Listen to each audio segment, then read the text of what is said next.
Kasus pembunuhan berencana yang melibatkan mantan Kadif Propam Polri Verdi Sambo akan segera disidangkan.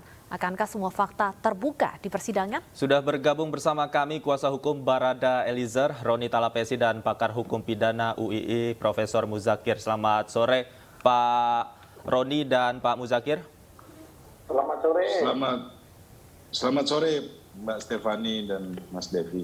Baik, saya pertama ingin ke Bang Roni terlebih dahulu. Bang Roni, Anda mengatakan sudah menyiapkan kejutan untuk sidang nanti. Sejauh ini bagaimana persiapan dan apa saja yang disiapkan oleh Anda? Iya Mas Devi, kita dalam proses pendampingan kami berbicara, kami ikut mendampingi klien kami ini, Baradae, kemudian kita mau lihat beberapa fakta. Kemudian hal-hal ini nanti akan kita utarakan di pengadilan ya. Tapi begini, yang perlu kita perhatikan bahwa klien saya ini merupakan sebagai GC, Justice Collaborator, yang merupakan sudah diatur dalam Undang-Undang Nomor 31 Tahun 2014 tentang Undang-Undang Pelindungan Saksi dan Korban. Saksi kunci klien saya ini, dia konsisten waktu di penyidikan ya. Diharapkan adalah nanti waktu penuntutan juga pun klien saya sebagai saksi kuncinya akan menyampaikan juga sesuai dengan apa yang dilihat, kemudian dia dengar, kemudian dirasakan sesuai dengan fakta yang terjadi. Nah, dalam perjalanan ini kan memang kami melihat bahwa klien saya konsisten. Dalam kerjasama dengan LPSK ini, status klien saya menjadi GC, itu ada perjanjian yang poin intinya adalah supaya yang diberikan status GC ini konsisten menyatakan kebenaran. Dalam proses ini kan LPSK juga ikut melihat. Nah kembali waktu proses penyidikan yang kemarin, itu juga ada lembaga negara menyampaikan bahwa klien saya ini tidak punya niat, tidak punya mens rea gitu kan, sudah disampaikan oleh Komnas HAM, kemudian juga disampaikan oleh LPSK. Karena memang faktanya bahwa Baradae ini tidak mengetahui apa yang terjadi. Jadi kalau disampaikan dengan dia mempunyai mens rea itu tidak terbukti. Nah itu analisa kami yang pertama. Yang kedua mengenai perbuatan yang actus reusnya ini harus dibuktikan juga. Kalau perbuatannya dia ini dengan niat, nah itu pemidanaannya tentunya pasti lebih berat. Mengingat bahwa pasal yang disangkakan adalah pasal 340 dan 338, di sini kan sudah jelas kan mengenai dengan sengaja, berarti mengetahui dan menghendaki, sedangkan Baradae ini posisinya dia tidak mengetahui, dia hanya berdasarkan perintah, dia tidak menghendaki. Nah hal-hal seperti ini gambaran secara umum yang kita sampaikan pada saat ini, tapi nanti untuk lebih detailnya nanti kita sampaikan di pengadilan. Baik. Seperti itu. Baik, Prof. Muzakir melihat kesiapan dari Baradae sebagai justice kolaborator yang menyatakan siap membuka semua fakta di persidangan nanti. Anda melihat akan seperti apa nantinya jalannya persidangan Verdi Sambo? Ya, kalau kita lihat konstruksi dari apa yang disampaikan oleh penasihat hukumnya tadi, itu akan menunjukkan bahwa di satu sisi masing-masing akan dalam posisinya masing-masing, tapi hakim nanti akan bisa mengkonstruksi lah, berpikir dalam mengkonstruksi pembuktian dalam sidang pengadilan nanti, itu nanti yang menarik gitu ya. Karena masing-masing akan berjuang berdasarkan pada kepentingan masing-masing. Nah, hakim akan menarik secara objektif di tengah-tengah, ini fakta hukum yang sebenarnya seperti apa. Kalau tadi misalnya itu, fakta hukum seperti yang dikemukakan oleh penasihat hukumnya tadi itu seperti itu, berarti kan hakim akan melihat lagi dalam posisi keterangan yang lain, saksi yang lain, terdakwa yang lain, semuanya akan dikonstruksi sebagai sesuatu pembuktian yang barangkali nanti akan, kalau tadi dikatakan kejutan, konstruksi itu akan menjadi yang disebut sebagai ya fakta baru yang itu jadikan dasar untuk memutus di pengadilan gitu. Oke, Prof, tadi juga Kepala Pengadilan Negeri Jakarta Selatan mengatakan bahwa majelis hakimnya juga ditentukan hari ini. Seberapa penting kemudian penentuan majelis hakim yang akan memimpin jalannya persidangan nanti? Ya, pengalaman saya berhubungan dengan pengadilan yang terkait dengan perkara pembunuhan yang menjadi atensi publik pada saat itu.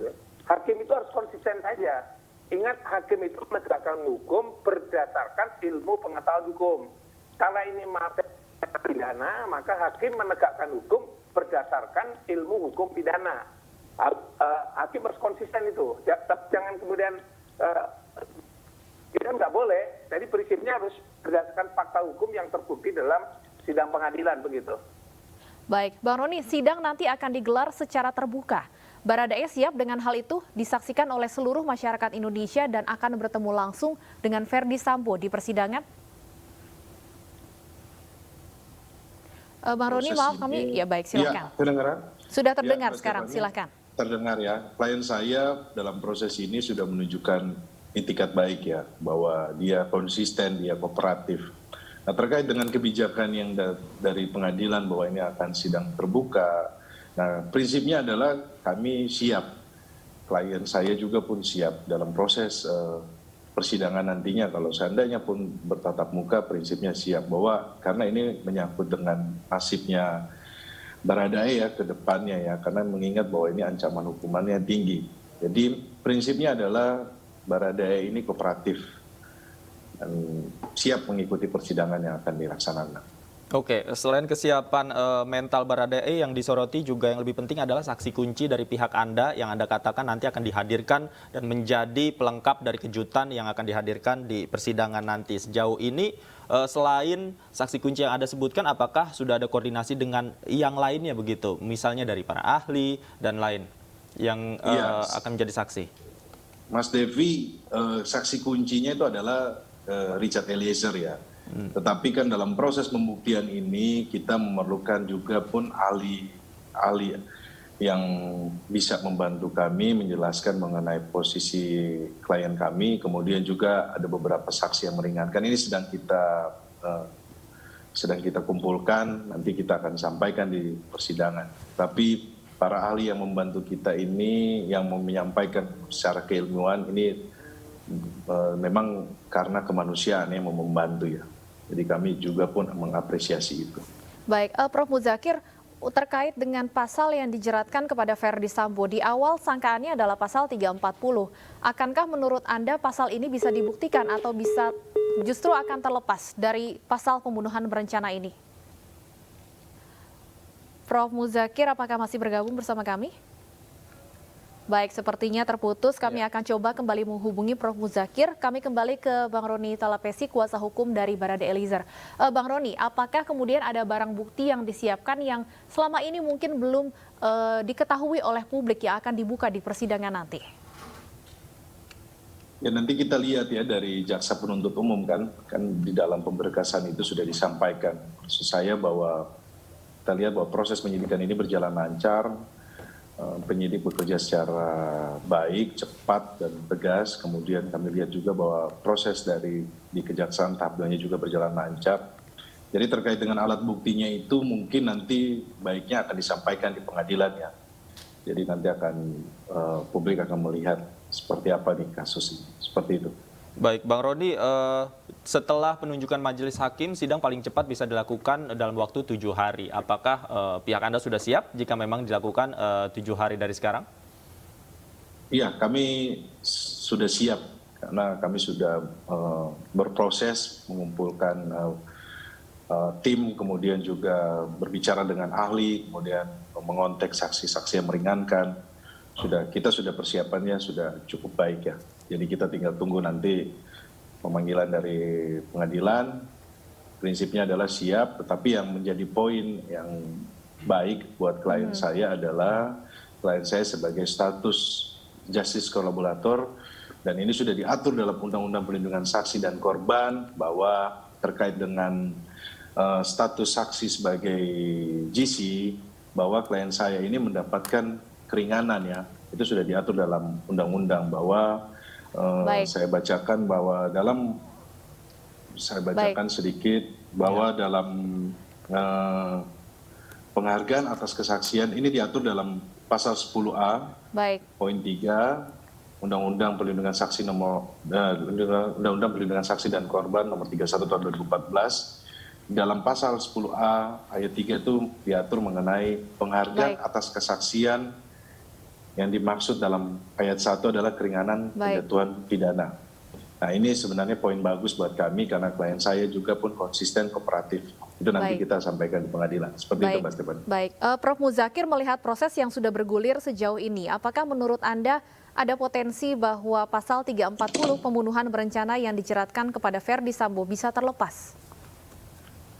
Jadi itu tadi seperti yang dikemukakan tadi, kalau benar nanti ada kesaksian yang menggemparkan atau sebut saja diberikan di luar dari apa yang ada untuk menguatkan proses dakwaan pembunuhan berencana itu, dugaan saya itu bisa menjadi kunci untuk membuka ada terjadinya pembunuhan berencana, atau istilah bahasanya menguatkan sekaligus mengunci bahwa itu ada perbuatan pidana 340 gitu. Cuma yang menjadi catatan kecil saja bahwa teknik pendakwaan atau tuntutan jaksa ini apa? Apakah benar nanti tetap mau digabung atau dipisah? Karena nanti kalau seperti Baradae itu hanya terlibat dalam proses namanya tidak pidana pembunuhan. Sedangkan nanti FS ini juga akan diadili karena perkara obstruction of justice. Gitu. Nah ini yang menurut saya kalau itu di splitting, dipisah, saya kira konsentrasinya bisa dua. Satu sisi tim yang berjibaku dalam proses pembuktian itu pada 340, 338-nya, dan yang kedua yang satunya berjibaku untuk membuktikan tentang obstruction of justice-nya gitu. Jadi kalau itu di splitting, saya kira itu istilah bahasanya proses pembuktiannya bisa fokus dan bisa konsentrasi. Tapi kalau itu digabung, itu permasalahannya jaksanya satu tim dan itu nanti bisa konsentrasinya bisa tidak fokus begitu. Baik, terima kasih Prof. Muzakir dan Bang Roni Talapesi. Kita akan tunggu seperti apa jalannya persidangan ini nanti. Selamat sore.